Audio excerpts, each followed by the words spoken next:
Hello, hello, everyone, and welcome. My name is Eli Window, and live from New York City, this is the Music News at Noon on Music Industry City Broadcast Network, where we look at breaking industry news, today's headlines, and everything that's going on in music technology. We're going to be starting our broadcast and program here in just a moment. Don't forget that you can invite your friends to join the conversation, and if you'd like to share your thoughts on any of today's topics as we read, please request to come to the stage or join in the discussion. We are also live on a video stream, so you can not only listen to us, but you can also view us in real time if you want to.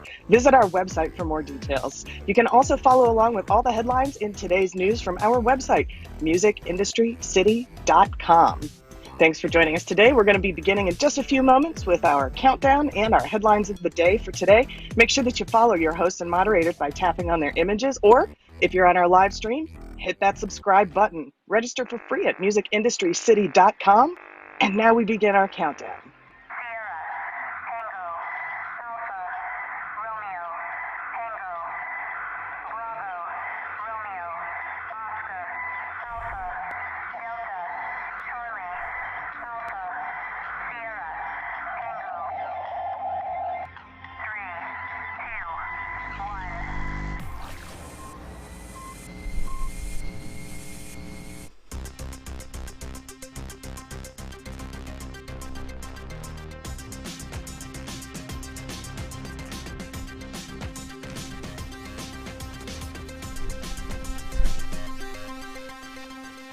From New York, it's the Music News at Noon, and on the Music Industry City Broadcast Network, I'm Peter Schwing, and please join me in welcoming my co-host, Eli Window. Eli, how you doing? Did we lose you? All right. I don't see Eli in the video feed as well, so maybe there was a little temporary glitch. So let's talk about today's news. We're going to be talking about ex-Slipknot drummer dies. Russian stream ripper ignores the U.S. Women on music industry boards are still underrepresented. And everyone released their Q3 earnings reports. We have those numbers. TuneCore's new service to help artists. And as always, our Spotify update. Those stories are coming up. But first, Eli, are you back? Can we take a look at this day in history? I'm back. I couldn't unmute there for a second. Sorry about that. I am back now. Let's take a look at this day in music history. On this date, 1996, we lost Marge Ganser from the Shangri-Las, who died of breast cancer. And on this date, July 28th, 2004, we lost American soul singer George Williams from the Times, who died of cancer in memory. Birthdays today, born on this date, 1943, Richard Wright, keyboardist for Pink Floyd. And born on this date, also 1948, Gerald Casale, vocalist, bass, guitar, and synthesizer player, and also a founding member of the new wave band Devo. Born this date, 1949, Peter Doyle, singer from the New Seekers, who had the 1972 UK #1 and US #7 single, I'd Like to Teach the World to Sing. Born this date, 1965, Nick Banks, drummer from English rock band Pulp. Born this date, also 1972, Dan Wharton, drums, Needs Atomic Dustbin. Born this date, 1974, American rapper, multi-instrumentalist Joseph Edgar Foreman, perhaps better known by his stage name, Afro Man, best known for his single, Because I Got High. And born this date, 1986, Jacoby Dakota Shaddix, lead singer with Papa Roach. Happy birthday. Moving on to this day in music history. On July 28, 1969, police in Moscow reported that thousands of public phone booths had been vandalized after thieves were stealing parts of the phones to convert their acoustic guitars to electric guitars. A feature in a Russian youth magazine had shown details on how to do this. On this date, 1973, the Watkins Glen Outdoor Summer Jam was held outside of Watkins Glen, New York, with the Allman Brothers Band, the Grateful Dead, and The Band. Over 600,000 rock fans attended. Many historians claim the event was the largest gathering of people in the history of the United States. On July 20th, 1979, I Don't Like Mondays gave the Boomtown Rats their second UK #1 single. Bob Geldof wrote the song after reading a report on the shooting spree of 16-year-old Brenda Ann Spencer, who fired at children playing in a school playground across the street from her home in San Diego, California. She killed 2 adults and injured 8 children and 1 police officer. Spencer showed no remorse for her crime, and her full explanations for her actions was, quote, I don't like Mondays. This livens up the day, end quote. And on this date, 2004, Justin Timberlake obtained a restraining order against a photographer who allegedly stalked him. A judge in Santa Monica, California, granted the order against photographer Artemis Earl Lister. Tough day, but at least justice prevailed. And that's it for On This Day in Music History. Over to you, Peter. All right. Thank you for that, Eli. All right. So this is where we set the stage for a roundtable conversation. We bring you summaries and commentary on the latest headlines. If you'd like to offer your thoughts on one of today's topics, request to join the stage during the roundtables. I'd like to thank everyone who is also tuning in on our live stream. How you doing, everybody? And joining the members-only newsroom live discussion thread on musicindustrycity.com. To stay up to date on this and other programming, make sure to sign up for free at musicindustrycity.com to obtain access to exclusive content. And now let's get to it.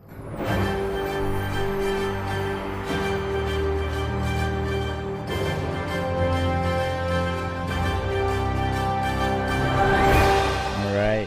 And this first piece is from Complete Music Update, and you've seen it all over. We saw just a sad note here. The ex-Slipknot drummer Joey Jordison died a few days ago.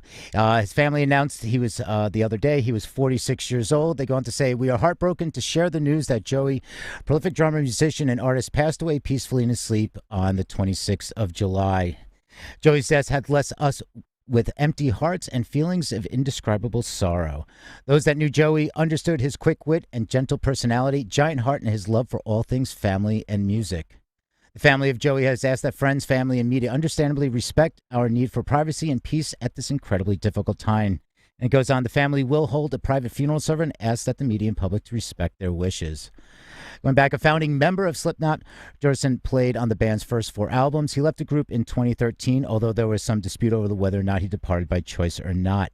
He later revealed that towards the end of his time with the band that he'd become ill with neurological condition transverse myelitis.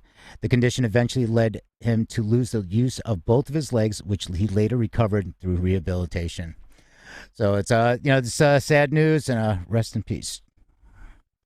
All right, to continue, we're going to go over to, we've talked about this in the past, and this one is the stream rippers from Russia that are getting sued. They're ignoring it now. This is from Complete Music Update. Russian stream ripper opts to just ignore the record industry's lawsuit against him. The owner of FLVTO and TuneCore stream ripping service has chosen to drop his ongoing legal battle with the major record labels. For years, the music industry's main piracy complaint has been stream ripping sites which convert ephemeral streaming, often YouTube feeds, into permanent downloads. While most stream ripping sites attacked by this type of litigation simply disregard the legal action and or go offline quietly, Kurbanov opted to fight back. His initial claim was that the U.S. courts had no jurisdiction against him since he was a Russian citizen conducting a Russian internet business from Russia. Initially, the argument worked and the record industry's lawsuit was dismissed. However, it was reinstated on appeal, and when Kurbanov's attempt to take his jurisdiction claims to the U.S. Supreme Court, judges refused to consider the case. Kurbanov's lawyer added, "At the end of the day, Mr. Kurbanov is an individual who lives in Russia, who has operated the websites exclusively from Russia, and who has almost no contact with the United States whatsoever." To wrap this up, the labels will almost certainly win this by action by default and may be granted substantial damages, which Kurbanov would almost certainly refuse to pay. However, at that point, the labels may try to seize his domain names or put pressure on other internet service providers to stop dealing with him. All right, let's move over to Reuters. And remember this from years ago? Pharma Bro, the U.S. sells Shkreli's Wu-Tang Clan album.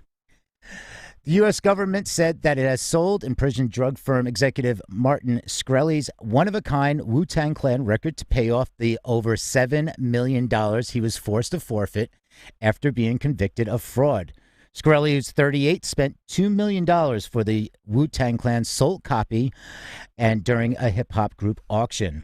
He later boasted that he bought the record to keep it from the people and did not intend to listen to it. Prosecutors claimed that the sale price and buyer were not disclosed due to a confidentiality clause in the contract. Shkreli's lawyer, Benjamin Brafman, said in an email that he was happy to forfeit the obligation he had met and that the album's sale price was substantially more than what Shkreli paid. And note, he also has already served more than half of a 7-year prison sentence for defrauding investors in 2 hedge funds and attempting to boost the stock price of another drug business he ran.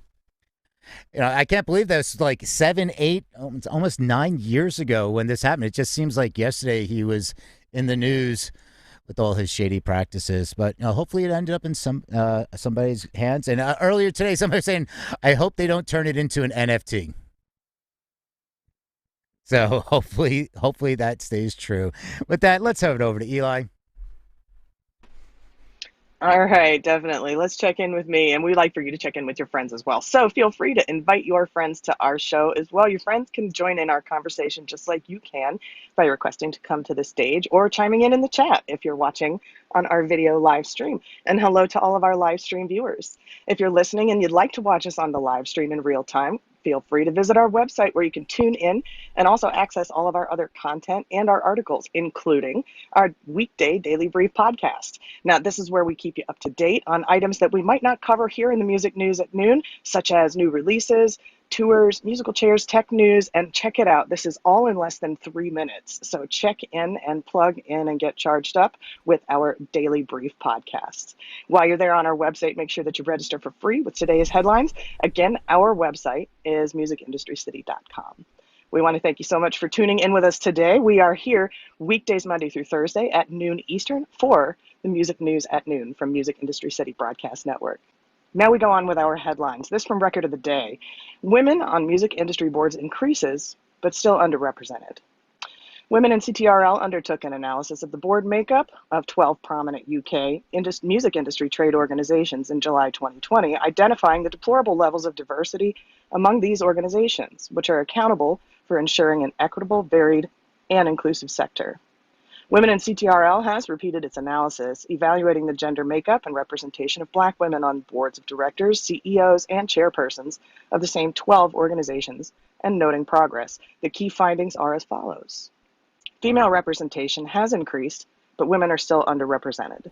Across the 12 organizations, 42% of board members are women, an increase from 34% in 2020. In 2020, 9% of chairs were women, the equivalent of 1 female chair across the 12 organizations. This figure is now 27%, with 3 female chairs. CEOs remain unchanged at 27%, or 3 women. Representation of Black women has doubled, but from a very low base. Last year, Women in CTRL published its WIC Diversity Pledge, asking all 12 trade organizations to commit to work with it towards an equitable, diverse, and inclusive future. Today, it reiterates this pledge and its importance. This is their pledge, WIC Diversity Pledge. Take accountability, commit to diversity. Start at the top, diversify your team, listen to women. To continue to increase diversity at board level in the music industry, PPL and Women in CTRL are launching board development program that will consist of 5 sessions beginning in August. The sessions will be available to PPL members and the broader industry, and will cover topics aimed at helping attendees get a seat at the table, such as understanding boards, canvassing votes, and promoting yourself. And now we move to CMU and our co-host Peter Schwing. European Commission ramps up pressure on EU states to implement the copyright directive. Over to you, Peter. And well, it's great to see the change going on. Still a long ways to go, but with these initiatives, hopefully we'll get to some equality over very soon. All right, so this one is over from Complete Music Update, and this is the European Commission ramps up pressure on EU states to implement the copyright directive. With the EU directives, each member state is expected to adjust their national legislation to conform to changes in European law. With the copyright directive, the deadline was June 7th. However, there have been minor delays in a few of the countries because some of those copyright amendments are fairly complicated and contentious, and there's a minor matter of mildly diverted global epidemic and, of course, laziness in Europeans' legislative chambers. The EC stated earlier this week, quote, the Commission has requested numerous countries to communicate information about how the rules included in the directive on copyright in the digital single market are being enacted into their national law. As the member states above have not communicated national transposition measures or have done it only partially, the Commission decided today to open up infringement procedures by sending letters of formal notice, and went on adding that the reforms in the copyright directive modernize EU copyright rules and enable consumers and creators to make the most of the digital works. They reinforce the position of creative industries and also allow for more digital uses in core areas of society. And it concluded these member states now have 2 months to respond to the letters that take the necessary measures. In the absence of a satisfactory response, the Commission may decide to issue reasoned opinions.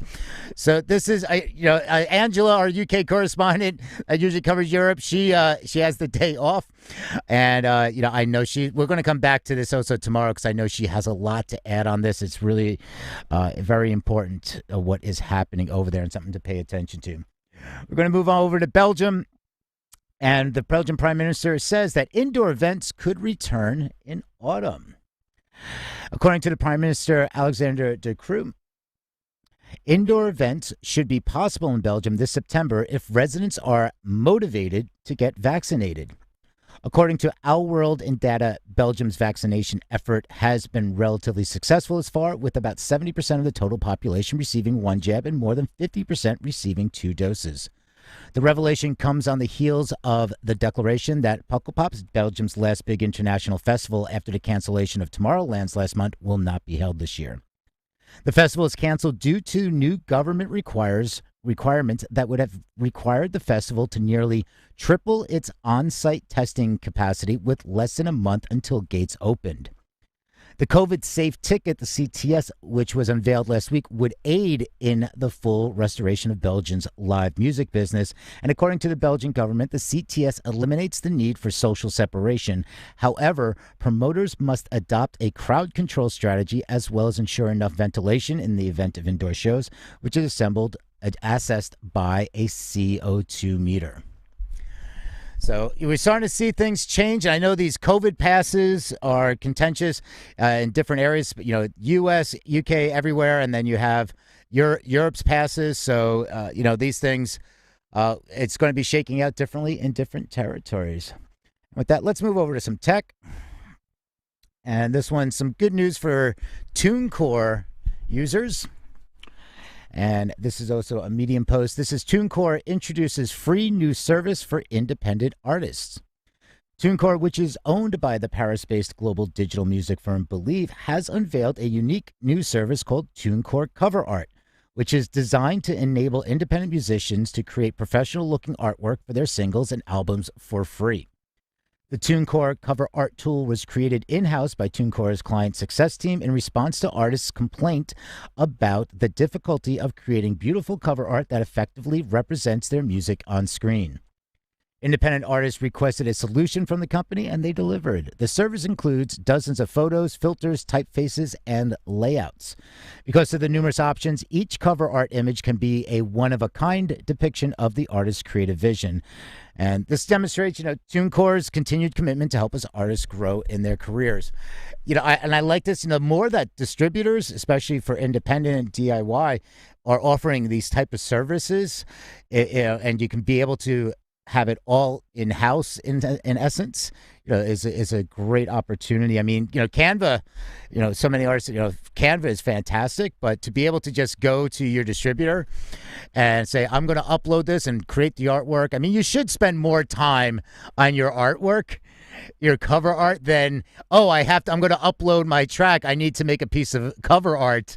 So definitely take a little more time. Don't just wait to the last minute. But, it's good for people, and especially for, very young artists that are just starting out, that just want to get something out there. It doesn't have to be perfect. It just has to be done. So get it out there. All right, let's go on with more on the tech side here. And this is from Music Ally. TikTok beefs up its live streaming business with new features. The short video app is getting a slew of new features to keep the enthusiasm continuing. Live Events is a service that assists TikTok creators and bands in scheduling and promoting their live streams on the platform, including notifying fans when they are about to begin broadcasting. And TikTok wants more collaborative live streams as well, with its Go Live Together feature, which is encouraging duos to broadcast. which is going to be useful for musicians who want to collaborate with TikTok influencers to promote a new release. There's also a new live Q&A feature to encourage audience participation, expanded promotion of current live streams on TikTok's For You and following screens, and the ability for a live stream host to select an additional moderator to help them manage the comment sections, including muting and blocking toxic users. All right. So I like this. It's going to be. I think TikTok's really fun. I'm not. You're not going to find me on TikTok. I say that now, but probably, maybe I will end up on TikTok in a few months, especially with the live streaming. So let's go over it. There have been Q3 reports. Everybody announced their Q3. We have some numbers for you. We'll go quickly through them. We don't want to get you too bogged down. We're just going to give you the highlights. This one is Apple posts record Q3 revenues, including services growth. If you want to get into all the articles to really get the details, you can go to musicindustrycity.com and click on there's a graphic that says Music News at Noon, and it has today's posts and articles, and you can click on them and it takes you right there. So you can follow along at home or at work, wherever you are, just not in the car. Please don't follow along while you're in the car. All right, so Apple posts Q3 revenues. The company's revenues in the second quarter of 2021, which is its fiscal Q3, were $81.43 billion, a 36.4% increase year over year and a new quarterly high. $17.49 billion of those revenues came from services, including Apple Music, which increased 32.9% year on year. And the chief financial officer, Luca Maestri, says we now have more than 700 million paid subscribers across all our platforms, which is up more than 150 million from last year and nearly 4 times the number of paid subscriptions we had only 4 years ago. All right, let's go over to the other big giant, YouTube. YouTube's advertising revenues grew 84% to $7 billion in the second quarter of 2021. And that is up 84% from its $3.81 billion in the second quarter of 2020. That is a COVID-19 rebound, as evidenced by the fact that year-ago revenues only increased by 5.8% from the prior year as the pandemic caused ad budgets to sway. Alphabet provided additional context for YouTube's growth during its earnings call last night, with the CEO saying they, quote, paid more to YouTube creators and partners than in any quarter of our history.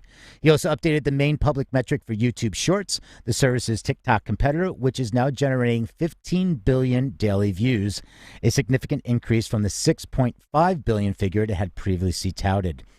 And in October of 2020, the most recent official figure was 30 million music and premium subscribers worldwide.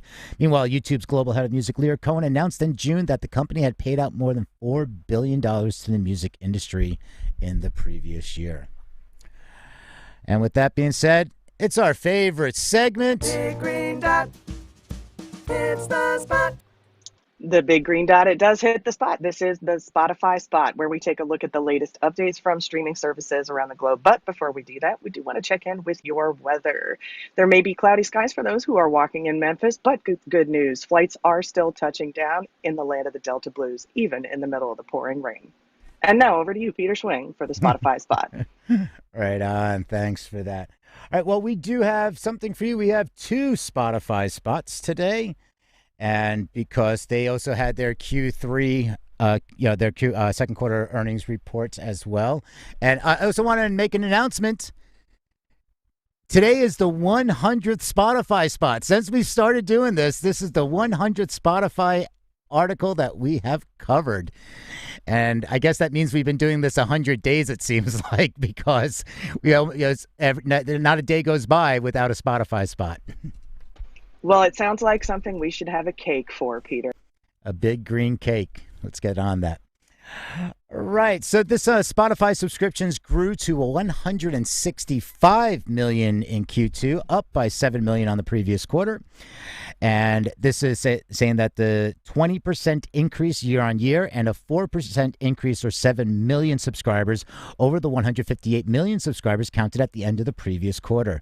The company's total global monthly active users increased by 22% year on year to 365 million in the second quarter of 2021, and by 3% compared to the previous quarter when the platform counted 356 million monthly active users.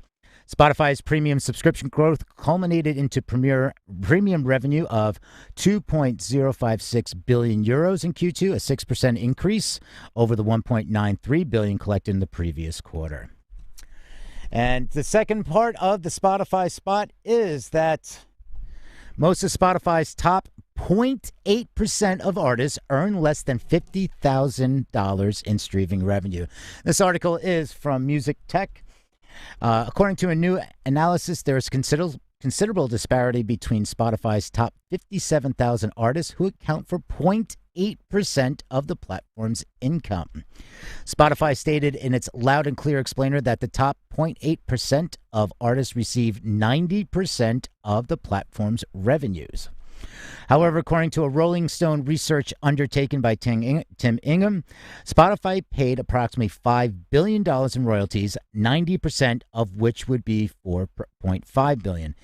Ingham referred to the top 0.8% as members of Spotify's Gold Club, and he claimed that around 13,400, that is 0.2% of this club, earned more than $50,000 while in 2020, and in that category, it was 7,800 musicians earned more than $100,000, while 1,820 artists earned more than $500,000, and over $1 million was earned just by 870 artists. Again, that's a lot of numbers to throw at you right there, so you can go check out the article. This is in Music Tech, and you can find it on musicindustrycity.com by clicking on the graphic. That'll take you to all the headlines. So to wrap up, according to this data, the minority inside the minority produced a minimum of $2.2 billion on Spotify, with a total figure likely exceeding $3 billion. And so what about Spotify's remaining 43,600 Gold Club artists? According to him, the site distributes $1.5 billion among them. And he claimed that, quote, even if this figure was somehow spread equally among them, it would still only equate to $34,404 per artist per year. You know what this feels like to me, Peter, is thinking to myself that if I picture in my head the average driver on the road, and then consider that half the drivers on the road are worse than that driver, that's what this headline makes me feel like, honestly. It's when you start getting into a percentage, a fraction of a percent of a fraction of a percent is what, I mean, this is no longer the top 1%. We're now talking to the top 0.8%, and then it's the top 0.2% of it that earned over 50,000.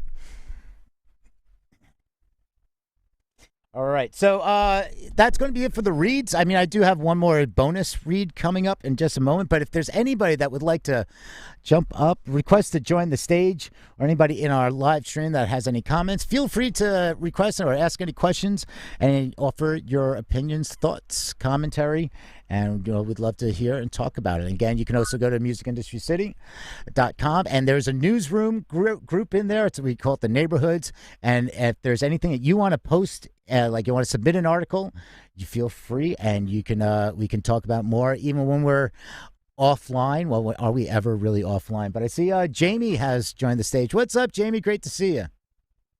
Good to see you. That Spotify report with all those numbers, because of the corporate work I've done for several companies that are somewhat geometrically shaped as they get denoted in a pyramid scheme, that's what those numbers make me think of. Oh yeah, the guys who are going to make $1 million a year are going to be the ladies in the pink cars, and everybody will do it, but not so much. That's a great way of visualizing that, I think, James. I just visualized Pinky and Leather Tuscadero for all. So, like, when you said pink cars, I was like, pink Cadillac. I was just started thinking Happy Days. Yeah, I've worked for several of those company product lines over the years and done their big corporate meetings, and it's always hysterical because they always tout everybody's going to make $1 million. What they don't tell you is it's the guy 12 steps up the chain. Right. And, the thing is, I mean, it's business, and from an artist standpoint, and we discussed this. Was it yesterday, Eli? We were talking about this, or the other day in the thought piece was that artists. It's like if you're relying on Spotify as your sole source of income, you're you're not going to get too far. It's about micro revenue points. It's about it's not just Spotify. You have Apple Music, you have Deezer, you have all these other platforms. Are you registered with Sound Exchange? Do you have all your meta correct? Are you registered with the PRO? Are you, for sync, different areas, and this all adds up. So when you're looking at Spotify and complaining that, oh, Spotify doesn't pay that much, and if that's what you're focused on, you're not going to get very far. Now, yes, it's important. We want Spotify to pay more. We would love that. That would be fantastic. Is it going to happen? Well, considering Spotify's really just gobbling up podcast platforms and other services and building out their additional offerings, I love I like what Spotify's turning into. And I've always said it's not a music streaming platform. It's an entertainment service platform, and how things are going to combine and everything. So, it's micropayments. I think, Eli, I think you wanted to chime in on something there. I was just going to say that I heard someone recently say, well, I understand that Spotify and other streaming services really don't pay that much per play. And this particular person said, just for the sake of being devil's advocate, he said, well, how much does the radio station pay you to spin your album? How much money per spin on the radio DJ's deck do you get on terrestrial radio? That's just a way of exposing people to your record. So they want to buy your concert tickets, they want to be at your show, they want to check you out online, they want to own your records, and they want to own a hard copy that you've signed that they got from you at a show. And so that person was totally playing devil's advocate and saying, if we look at kind of these streaming services as the new radio, which I'm certainly not advocating that they are, but some people will. But if we think of them that way, then certainly we can say that there didn't used to be a pay per play on terrestrial radio. In fact, people would clamor for a chance to be played on terrestrial radio. And so as we're looking at this, I think it's going to be very interesting the way that these services pan out. This is the dawning of a new day and a new era with entertainment streaming platforms online, such as Spotify. And a lot of the platforms now are branching out to include so many different facets of streaming. And so I think it's going to be very interesting to see how this plays out. Will it be the new terrestrial radio? Will it be something completely different? I'm fascinated to see. If you're using how much do you get paid from radio as a performer as the bar, then that's already a low bar. I mean, we're talking about, when you talk about terrestrial radio, it's United States, the countries that don't pay performers. They pay for the composition, for the songwriting. They don't pay performers. That's the United States, don't pay. That's Iran, doesn't pay. That's China, doesn't pay. I think Turkey doesn't pay. It's one of those other countries somewhere there. And North Korea. So we like to say we're different than China, Iran, North Korea, but yet when it comes to radio, we're the same. Don't pay the performers. So if that's where you go, if that's the barometer for comparing Spotify payouts, that's a low bar set. You have to look at different streams. You have to look at different, like, not streams as in music streams of income and revenue. All right. One thing I want to wrap up with this thought piece here. This was an article in Music Tomorrow, and it was asking the question, are we at the dawn of A&R data wars? And so this goes on, and again, you can check out the article if you go to musicindustrycity.com. It's right at the latest Music News at Noon post. You can see the headline. Really dig in. It talks about, like, the data analytics, a model that would accurately predict the trajectory of a music career, which is like something of the holy grail for music data professionals. And of course, that has yet to be achieved. Okay. That is, if such model can be built at all. The future of an artist's career is often determined by the self-fulfilling prophecy of success, the budget, team, rather than performance before signing. Success is never predetermined. It is a result of the right team working with the right artist. So what they're looking at here is the sheer volume. I mean, the sheer volume of music produced. That means every A&R needs some automated tool to filter through the vast ocean of newly released music, whether it's AI-driven solutions or conventional analytic dashboards like Chartmetric or in-house data analytics. The modern A&R department is grounded in analytics, and that's, they're saying that's just how it is.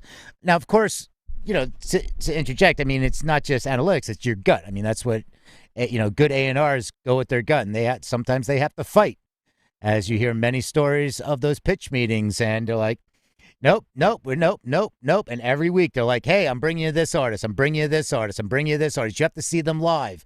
You have to see them in person. You have to see them during an interview. You have to see what they're like on socials, what their engagement, what their fans are like. There's so much more to that. But, talking about this data, I was saying the real question is, how much of a competitive advantage is data analytics to an A&R if the entire industry is ultimately looking at the same open API source data set processed by slightly different algorithms?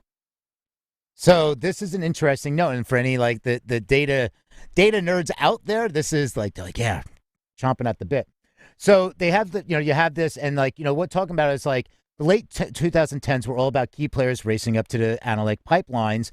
The 2020s are about fueling these pipelines with data that no one else has.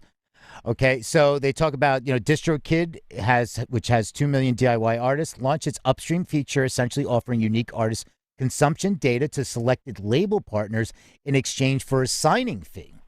And just a few weeks later, Universal announced a partnership deal with TikTok that reportedly goes far beyond previously music license agreements, with companies aiming to collaborate on new initiatives involving digital marketing, A&R, and user data, and much more.